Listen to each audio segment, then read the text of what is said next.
Hello, this is Freethought Forum, a program by the Atheist Society of Knoxville and the Rationalists of East Tennessee. I'm Carl. And I'm Shawnee Castile. We want you to know that if you don't believe in God, you are not alone. Right here in East Tennessee, you can find free-thinking atheists and agnostics. This is a show for them and for people committed to a life rooted in science and unfettered by supernatural beliefs. Today's show will have a bit of a seasonal topic included into it, but it's a phone interview with Tom Flynn, sometimes known as the Anti-Claus, also the Executive Director of the Council for Secular Humanism, and editor, Free Inquiry Magazine, and director of the Robert Green Ingersoll Birthplace Museum and the Freethought Trail. Before we begin, we want to tell viewers about our show sponsors. Who might they be? All right, the Atheist Society of Knoxville, frequently a fun place to meet at a bar or eatery, usually at Flats and Taps for the past many months. 7403 Kingston Pike, Knoxville, Tennessee, 37919. When you go for the meetup, look for the silver-jacketed copy of The God Delusion standing upright on the table. As the Matt Dillahunty at the Atheist Experience says, everyone is welcome to our happy hour for food, drink, and conversation. Whether you plan to preach, proselytize, provoke, or punch, please don't. The Rationalists of East Tennessee have several regular monthly meetings. The first and third Sunday mornings of the month are usually lectures with lively roundtable discussions. The second Sunday we hold the Skeptics Book Club. On the fourth Sunday we are mixing it up, sometimes with a potluck get-together in a member's home, which we call the Reflections Meeting. Later in the show we will give you our websites to visit for additional details, including times and locations. Finally, we want to alert viewers that starting in January, we will be appearing on a new day and time. Watch the show Wednesdays at 6:30 to 7:30 p.m. Again, this begins in January. Oh, and go in the news. You like to start that? I can. In the news, last August brought us a total solar eclipse, and January will give us the lead into a lunar eclipse. While the eclipse will be total for people to the west of us, it will be just shy of a total as the moon sets and the sun rises at about 7:38 Eastern Time. If you are up to that time, if you are up at that time or before, watch as the moon enters the Earth's shadow. If you are perceptive like the ancient Greek astronomer more than 400 years BC, you can understand the circular edge of the Earth by the shadow you see falling on the moon. At around 6:48 is 8 degrees above the western horizon, and the circular edge of the Earth's shadow starts creeping on the face of the moon. The moon is not fully eclipsed when it sets at 7:38. You will need a very low western horizon to get the most out of this eclipse. Viewers in Alaska and Hawaii get the whole eclipse. Make sure you make your travel plans now. This prophecy is brought to you by the natural philosophy, aka science. Remember, the Bible says you can pray and move mountains and still we wait. Scientists have built machines that can level the mountains, and of this there can be no doubt. And I'm sorry, in the news the phone went blank and I was trying to make sure it was still working. That's okay. Also in the news, a federal judge in Nevada has recently put his foot into it. On December the 4th of last week, Judge Robert C. Jones in Espinoza versus Stogner wrote of secular humanism that, and I quote, "It is not a religion for the purposes of the religion clause. Neither the Supreme Court nor this circuit has ever held that evolutionism or secular humanism are religions for Establishment Clause purposes. Indeed, both the dictionary definition of religion and the clear weight of the case law are to the contrary." All right. Is that it? I was not doing any of the news because I was distracted by the phone. That's Sorry. okay. Apparently the judge did not consult the Merriam-Webster dictionary online where the fourth definition is spot on and relevant. The definition of religion. Number one, the state of a religious. Number B, the service and worship of God or the supernatural. Commitment or devotion to religious faith or observance. Definition number two, a personal set or institutionalized system of religious attitudes, beliefs, and practices. Number three, archaic, scrupulous conformity, conscientiousness. And number four, where this is pertinent, a cause, principle, or system of beliefs held two with ardor and faith. Now, Judge Jones' ruling fails the Supreme Court's Lemon test, which has three so-called prongs. First, the statute must have a secular legislative purpose. Second, its primary or principal effect must be one that neither advances nor inhibits religion. And finally, the statute must not foster an excessive government entangle with. That sounds very legal-easy. Yes. One more thing in the news today. It came to my attention that Hamlin County their county commission is voting on a resolution next week to negate the Supreme Court ruling of same-sex marriage. There's a Christian organization that is pushing for this. They're going to push the resolution through. It looks like the most recent vote was 11-1 in favor of it, or in favor of proceeding with it, stating that the Supreme Court acted illegally and incorrectly. Now, obviously, Hamlin County commissioners know a lot better than the Supreme Court justices on this issue. So stay tuned for that. They don't seem to understand the law very well either. But no, it's Hamlin County. What do you do? all right, so we're very happy to have Tom Flynn with us today. He's actually been in Knoxville a couple of times to speak to us. There he is. Not really. He's in Buffalo where he said it's cold. All right, so you there, Tom?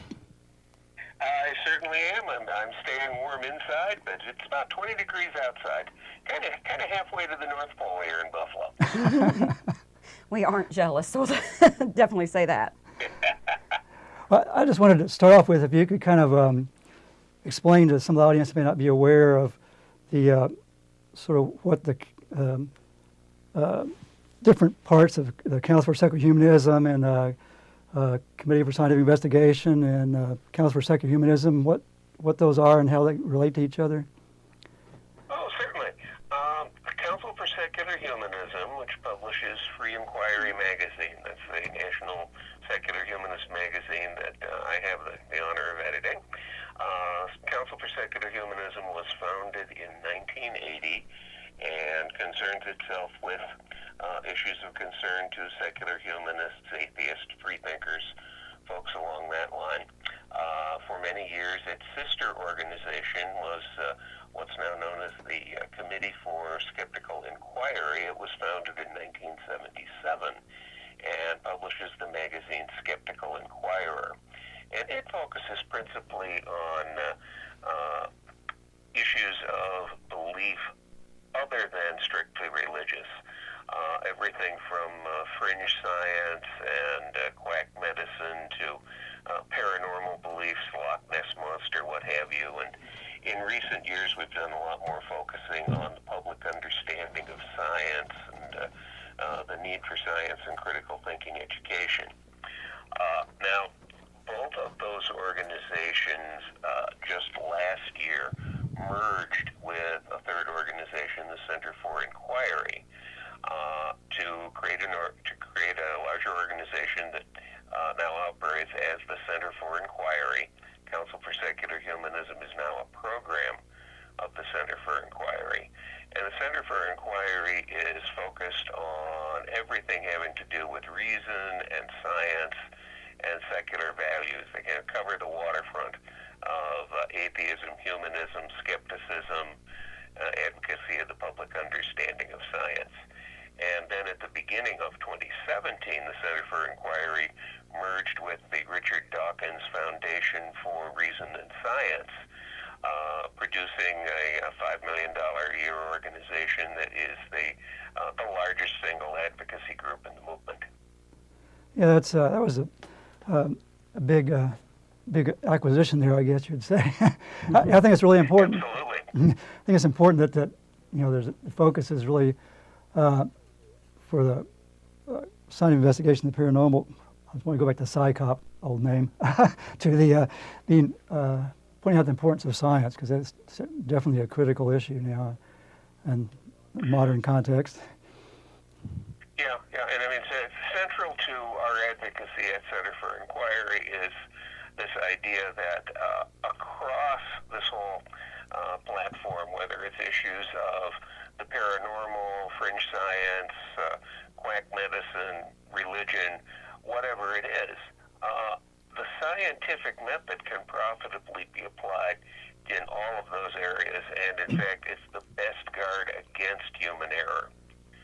And so that's we really want to look at that as the idea that the scientific method is universal, and we're trying to apply it to as many areas of human endeavor as we can. Yes, I noticed in the last Free Inquiry, or this past several, there's been a discussion about science and philosophy, which I think has been an interesting series of articles. Yes, we just completed a three-part symposium in print on, particularly on naturalism in philosophy. Naturalism is basically the idea that the world of everyday experience and the world that science reveals to us are either all there is or all that we need to worry about. Basically, it's a conviction that a supernatural realm does not exist or does not matter. That's been very powerful influence in 20th century philosophy. In the last few decades, there's been a growing effort, particularly in the universities, to fight against that. That's been organized on a number of fronts. There's a lot of hostility toward naturalism within the philosophical professions and in professional organizations. And now we even have a multi-million dollar foundation, the John Templeton Foundation, that has been making extremely generous grants in the hard sciences, in philosophy, in theology, and across a number of academic disciplines, just basically trying to, in every way they can, subvert this idea that naturalism is true. No, there's something magical out there. They want to leave that open for ideas of God or the soul or whatever it might be, and they've been hugely effective because every year they're giving away tens of millions of dollars. That's interesting you mentioned that because our desk was decorated today with a unicorn. Yes. It's in the center. Also a Santa Claus. But Well, don't get me going there. we probably will before it's over. Oh, yeah. Isn't that pretty much the whole point? We want to talk the Anti-Claus? Well, there's a whole lot to talk about. No. There's a lot more to Tom Flynn than the Anti-Claus. I completely understand that. Yeah, but we do want to bring that up. Mm-hmm. So, I don't know, you want to bring that up now or wait? Oh, I'm happy to bring it up now. Okay. Back in 1993, I wrote a book called The Trouble with Christmas. Which I have right here. Which really kind of struck a chord, captured a great deal of media attention. It was basically a book about all the reasons why people who don't believe in God shouldn't celebrate Christmas. I did a significant amount of research on it and discovered a few interesting things. One of the things I found out was that hardly anything that people do at Christmas time, even in the churches, is authentically Christian. It's all borrowed from one pagan tradition or another. And yet the whole thing gets wrapped in this Christian aura, to the point where, scientists have done surveys of, young children from Muslim backgrounds, Hindu backgrounds, what have you. And these little kids are as uncomfortable with Frosty the Snowman as they are with a manger scene. To them, they're all equally emblematic of all of the unfair privileges that Christianity enjoys in the culture. Mm-hmm. So that's definitely a problem. I also discovered something fascinating. I mean, as everybody knows, most children in America, indeed across the West, for the last 170 years or so, have been brought up believing in Santa Claus. And there's absolutely no one who has any idea whether that's helpful or harmful. Does growing up with the belief in Santa Claus and then eventually outgrowing it, does that equip children to be more critical about religious doctrines later in life? Or does growing up to believe in Santa Claus because your parents say so kids to believe all kinds of whoppers in later life? Does it take away their cognitive defenses? I tend to lean pretty strongly toward the latter camp, but the thing is, there's hardly any hard evidence. We've been doing this huge child psychology experiment for almost 200 years now, and there's no control group. Nobody's keeping track of the results. The question I keep going back to is, what if being brought up with the Santa myth is harmful? I think it's absolutely. What damage are we doing to our society if that's the case? I mean, I feel personally that it's absolutely harmful, because what's going on with these children is they're taught Santa's real, Santa's real, Santa's real, and then all of a sudden they find out that their parents have been lying to them for half their childhood. I think it teaches children to not trust their parents and to not question. Yeah, I think a majority. I would certainly think so. I mean, that was very much the experience that I had personally. Now, I know lots of other people who just say, oh, it was just like water off a duck's back and it didn't hurt at all. And again, you'll see people like Dale McGowan argues very strongly that this is actually a positive thing, because when kids learn that Santa's not real, well, that prepares them for asking skeptical questions about God and religion later in life. I'm not so sure it works that way. Well, I think it's positive. You can't get a grant to do studies of this. No, I think it could be positive if it were done like McGowan does, but hardly anybody does that. It really uses it as an exercise. It's not. Would be a rare exception, I think. Mm-hmm.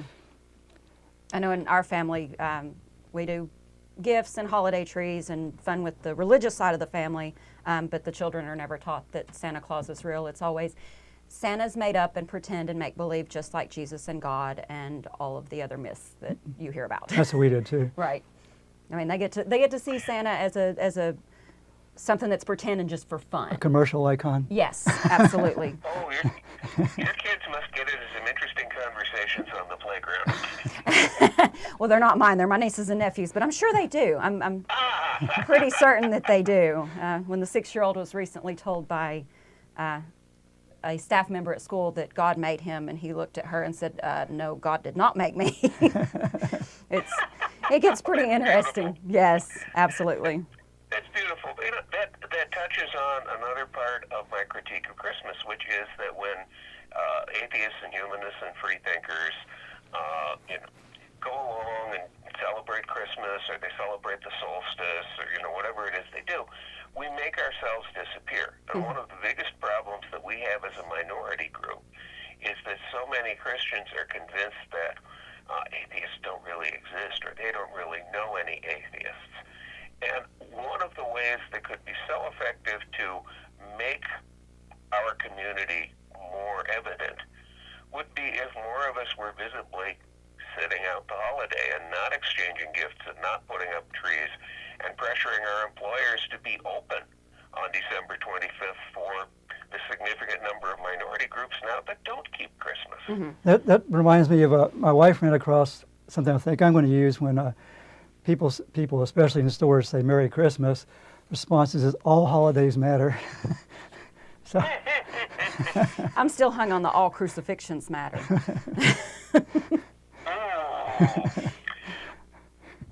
But from the all holidays matter point of view, there's even a tendency to think that every religion, every life stance is celebrating something this time of year. I mean, there's Christmas, there's Hanukkah, there's Diwali, but there are quite a number of traditions that don't have a holiday at the end of the Western calendar.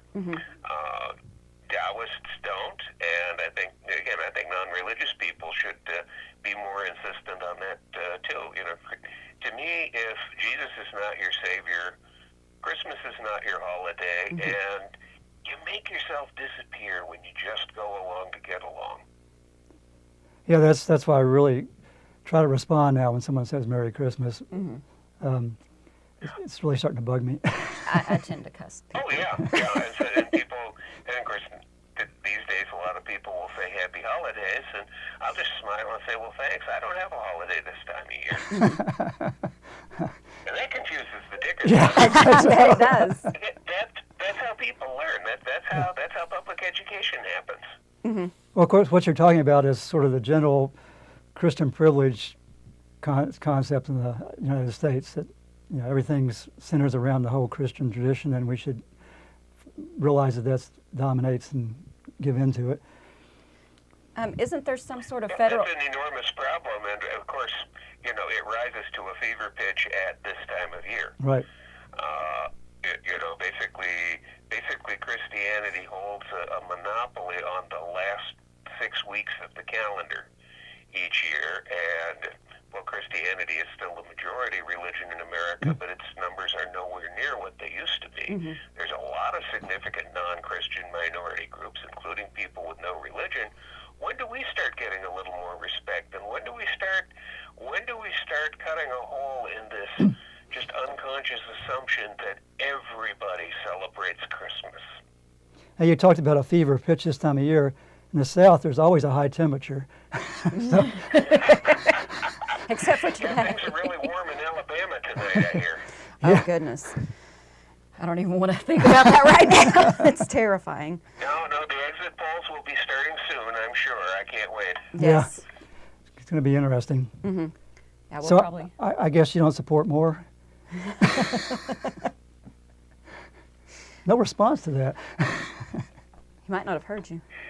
No, I'm going to wait for the news and see who wins that election. Oh, it's going to be interesting. Yes, definitely. Very.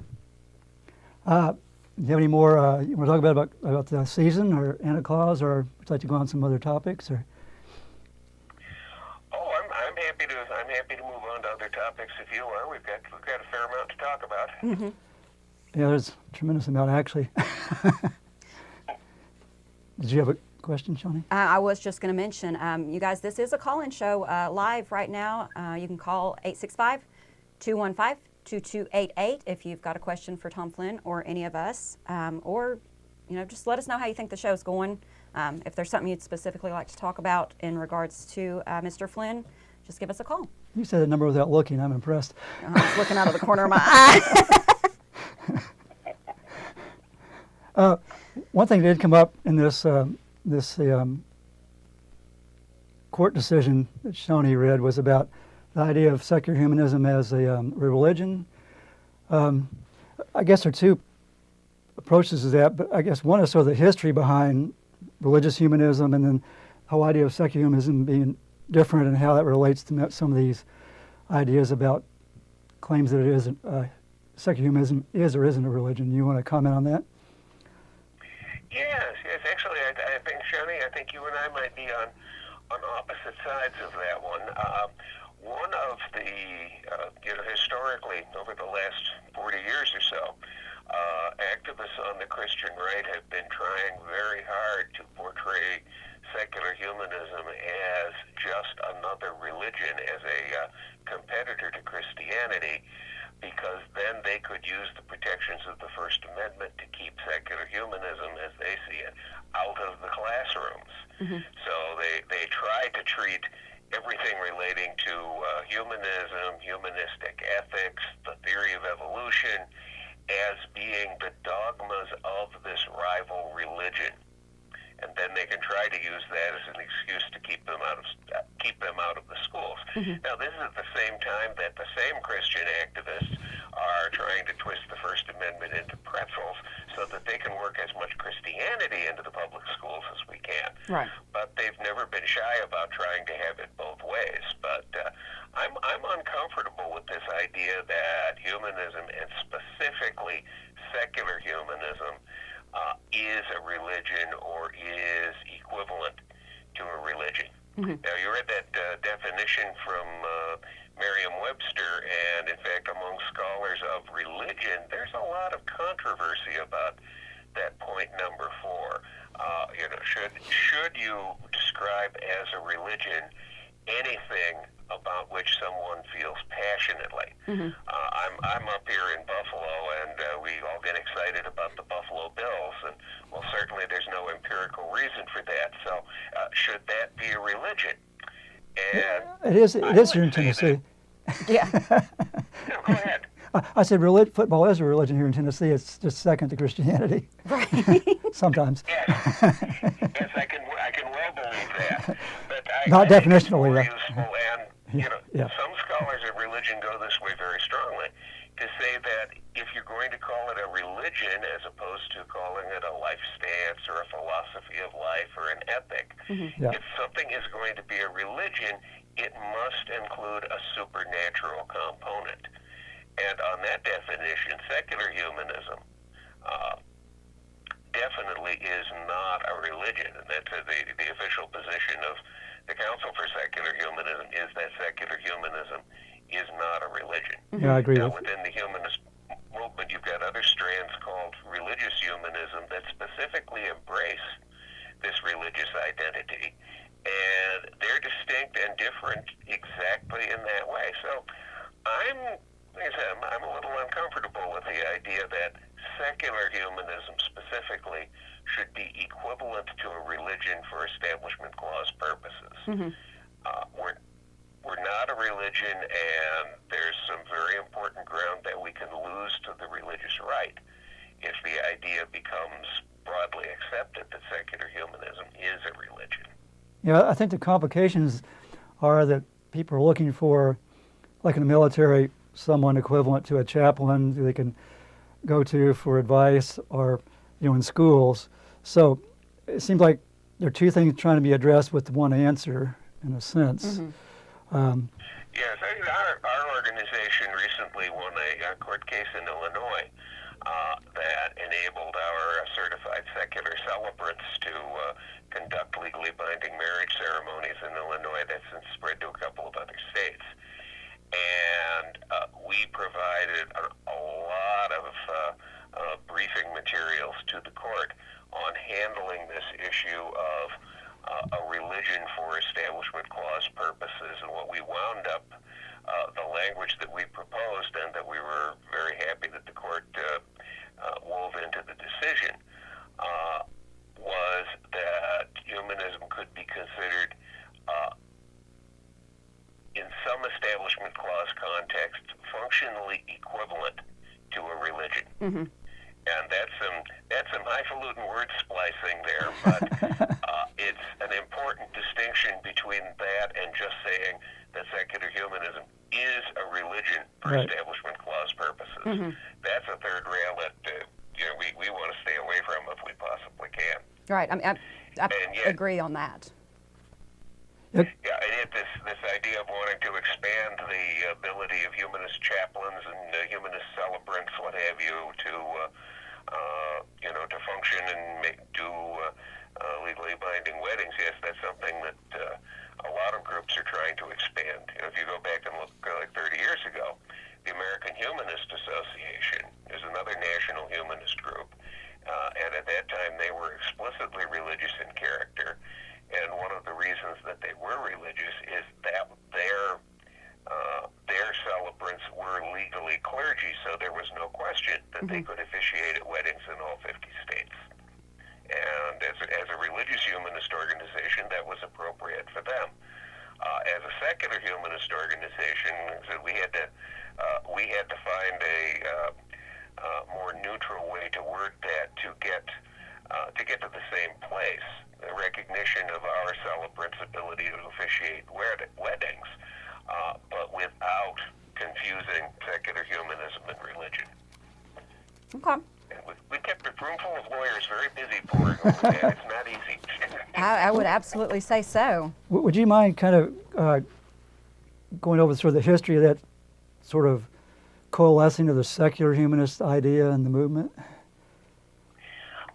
Yeah, basically, I mean, people who don't believe in God or have questions about God have been part of the American experience from the beginning of the country. Ethan Allen, the hero of the Battle of Ticonderoga, he was a deist. He didn't believe in revealed religion. He thought there was a God who maybe got the cosmos going, but then didn't bother with anything else. Thomas Paine, the author of The Crisis and Common Sense, was very much along the same line. And during the 18th and 19th century, you had larger and smaller minorities who were non-religious. They would take up various labels They called themselves infidels for a while. Towards the end of the 19th century, they called themselves liberals. Liberal was not politically liberal the way we mean. It meant, an atheist or a humanist. The term freethinker got attached to non-religious people along this period. Well, now as we move ahead to about the 1930s, there was a movement that sprung up among very liberal clergy, mostly in the Unitarian Universalist and the more liberal Jewish denominations, to try and separate church practice from supernatural belief. And one part of this was the humanist movement, which emerged out of the Unitarian Church in the 1930s. 1933, they issued a document called the Humanist Manifesto. And this document very explicitly referred to humanism as a new religion. So this was the beginnings of what we now know as religious humanism. It came out of the liberal churches. Now, at the same time, you had this more secular, not church-related, atheist Freethought tradition. And starting in about the 1960s, you had some cross-fertilization between the freethinkers and the religious humanists. And the result of that was the birth of what we call secular humanism. Okay, can I cut you off there for a second? We have a caller. Sure. If we could do that, and we can pick up later. Oh, sure. Hello, caller. This is Freethought Forum TV. Do you have a name or nickname you'd like to go by? Hey, Charles. How are you doing today? Very good. Did you have One a... of the interesting things I'd like to point out is that in the early United States, early American history, before we became the United States, a lot of the communities on the eastern coast of the United States had banned Christmas because it was mostly a pagan holiday. Okay, let me. We're having a little trouble with the sound. Can you hear that, Tom? Yeah, he was soft, but I was able to make him out. And the caller is absolutely correct. Of course, New England was settled by Puritans who were very zealous. We'd think of them now as right-wing Christians, and they believed that Christmas was a pagan holiday. These were people who, in their grandparents' time, had ruled England when Oliver Cromwell was the ruler of England, and the celebration of Christmas was made illegal. Well, the Puritans, when Reconstruction began, when Cromwell's regime fell and the royalty was restored, the Restoration is what I'm talking about.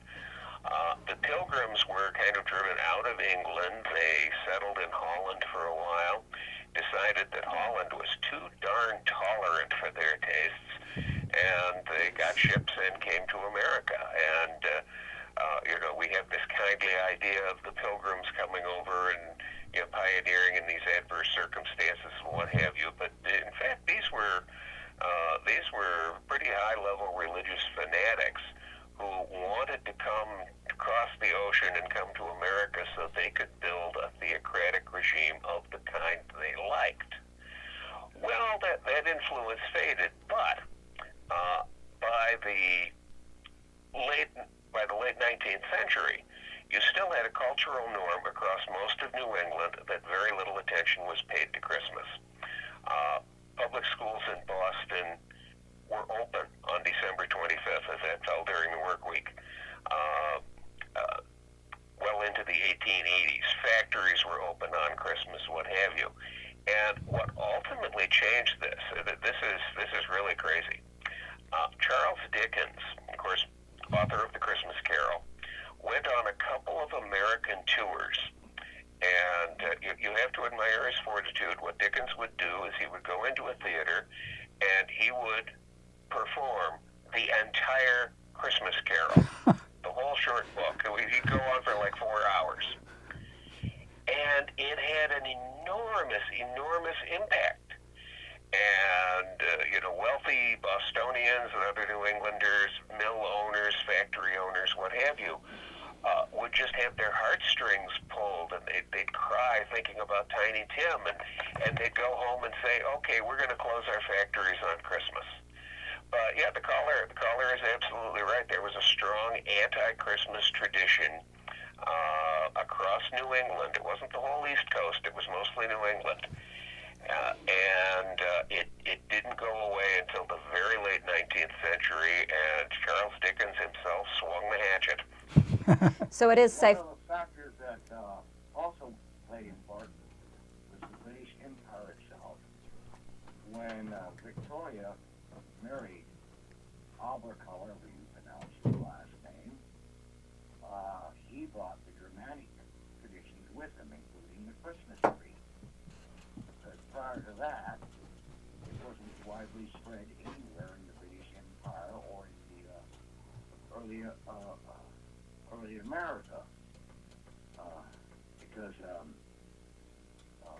it was, however, a very strong tradition within some elements of the German immigrants that were beginning to move to the United States.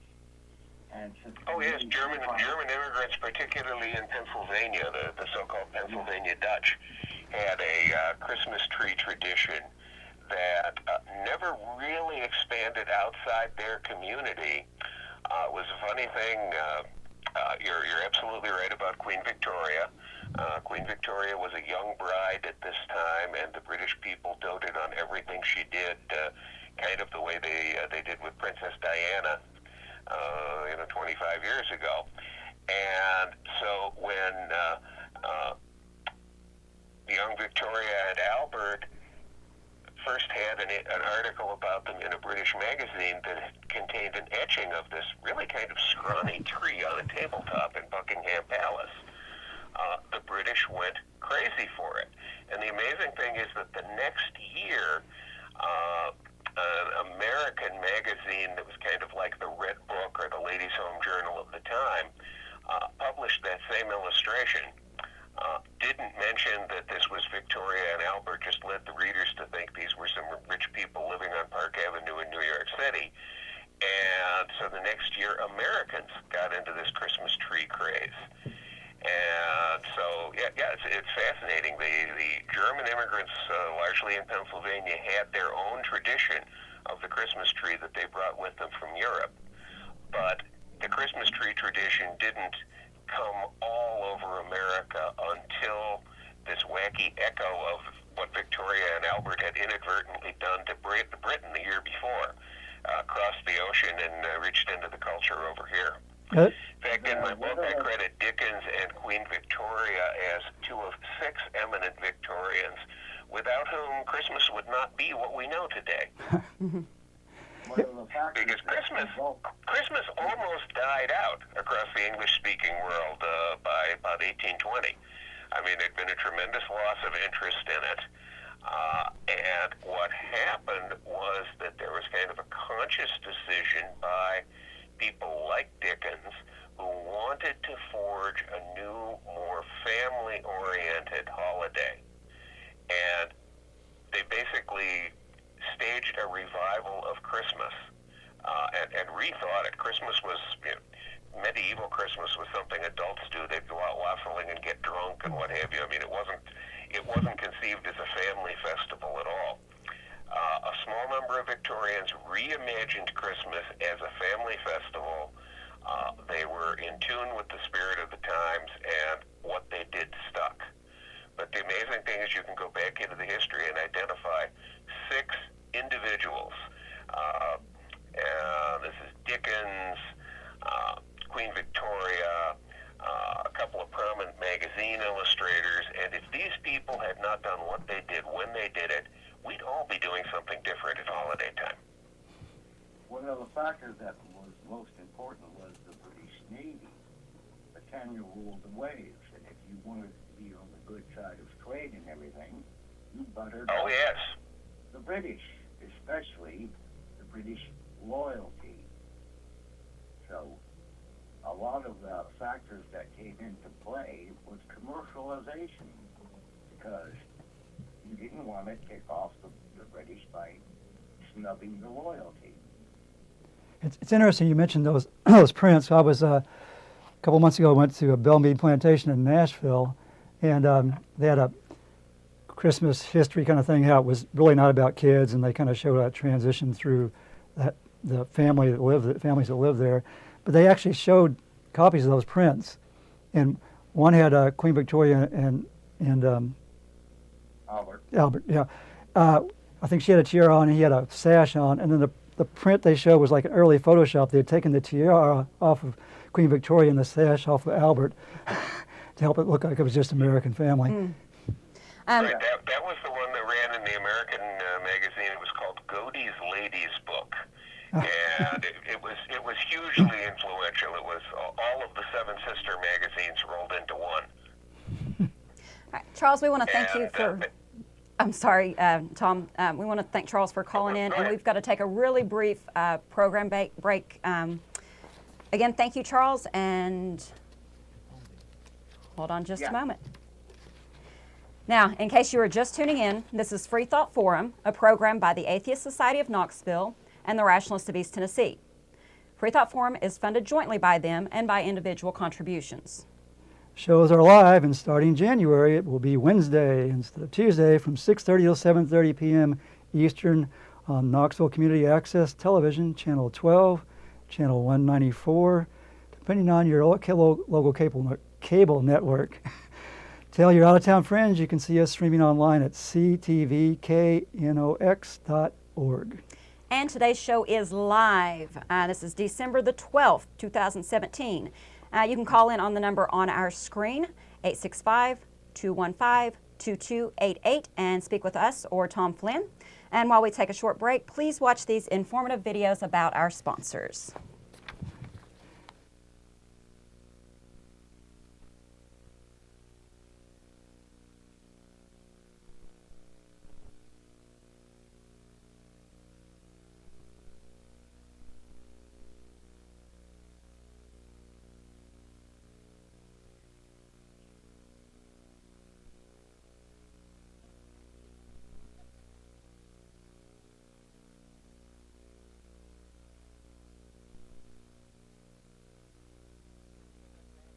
Preach, proselytize, provoke, punch. The joys and fun of a live television show. A few technical difficulties. So we're going to just go ahead and continue with Tom Flynn. There are many directions to go here. One I just want to mention because I've enjoyed it so was your novels. I actually have all three of them here for the screen. I was really impressed by them, and not just the character development, but the storyline, also how you really put a lot of science into science fiction. I don't know if you want to mention those or tell us if there's anything else in the works, but I just want to put a plug in for you. Sure. Yeah, I've written a short series of science fiction novels that ask inconvenient questions about religion.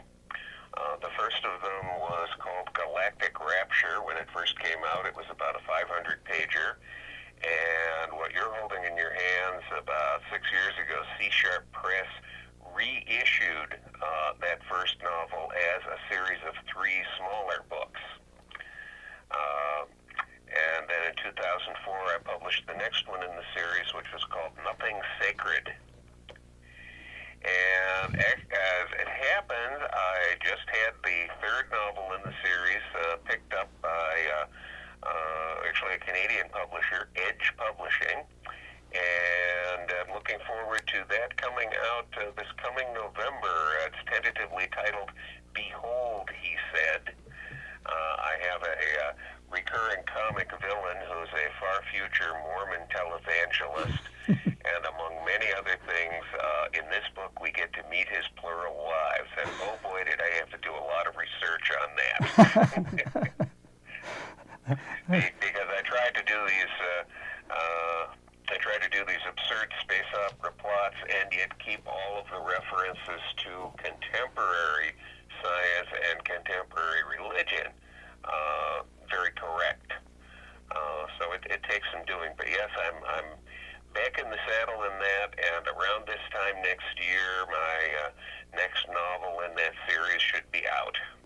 I'm really impressed with your attention to detail in the trilogy I've read, so I'm glad there's going to be some more. That reminded me of something else, but I forgot what it was. Do you want to say something? No, just. Okay, well, one thing we haven't addressed is the whole Ingersoll Museum and the Freethought Trail. Oh, sure. I'd be happy to talk about that. We have one of the things that we have being located up here in New York State is that we're close to the Erie Canal, which ran, of course, from New York City to Buffalo. And for a large chunk of the middle of the 19th century was the principal route for Western expansion. And this brought all kinds of social ferment. People from all walks of life were traveling through the area, settling and rubbing shoulders with people they would otherwise never meet. And it made the area very fertile for social reform movements, for new experiments in living, for new religions. And so basically the west central New York State, like from about Rochester to Syracuse, played the same role in national life in the mid-19th century that Southern California did in the late 20th. It was the cauldron. It was where all the social experiments happened. So there's a tremendous amount of history there relating to the northern fight against slavery. It's probably the strongest area for abolition history, second only to New England. It was the birthplace of the 19th century women's rights movement. In fact, basically the movement that won women the vote in 1920 started in the 1870s in a small town called Seneca Falls, kind of between Rochester and Syracuse. And there was a great deal of Freethought agitation, and among other things, in 1833, a little town called Dresden, right smack in the middle of New York State, was the birthplace of Robert Ingersoll, who was the most highly regarded Freethought orator of the Gilded Age. And so he was born in a little village of 300 people called Dresden, right in the middle of the Finger Lakes. And his birthplace had been restored and operated as a museum in the 1920s and again in the 1960s. By the mid-1980s, the building had been abandoned. It was in very poor repair, and in fact, the pizzeria next door wanted to knock it down and build a parking lot. And some admirers of Ingersoll got a hold of us at Free Inquiry magazine and said, hey, what can we do to save this? So we scraped together the princely sum of $7,000, bought the property, and in the span of a few months got it on the National Register of Historic Places, which ended the threat that the pizzeria next door would be able to knock it down. And then we had to do more concentrated fundraising and work on first rehabilitating the structure and then reopening it as a museum, which we did in 1993. So next year, 2018, will be the 25th anniversary that this iteration of the Ingersoll Museum has been open to the public. We're very proud of that. Gee, it's been that long. And it's North America's only Freethought museum. And so if you're in the Finger Lakes and you're on your way to Watkins Glen or the Corning Glass Works or to tour some of the wineries, you can learn something you never knew about America's Freethought history tradition also. It's a very pretty area, too. Yeah, so out of that, because we came to realize that there was all this other radical reform history and Freethought, anti-slavery work, women's rights, we created the Freethought Trail. And this is a collection of marked and unmarked historic sites within about a 100-mile radius of the Ingersoll Museum. So that stretches from Rochester, New York to Utica, New York, pretty much the whole middle of the state. And we've identified that last year we added a bunch of sites. We're now up at 110 sites. Wow. And we're in the midst of totally redesigning our website. Hopefully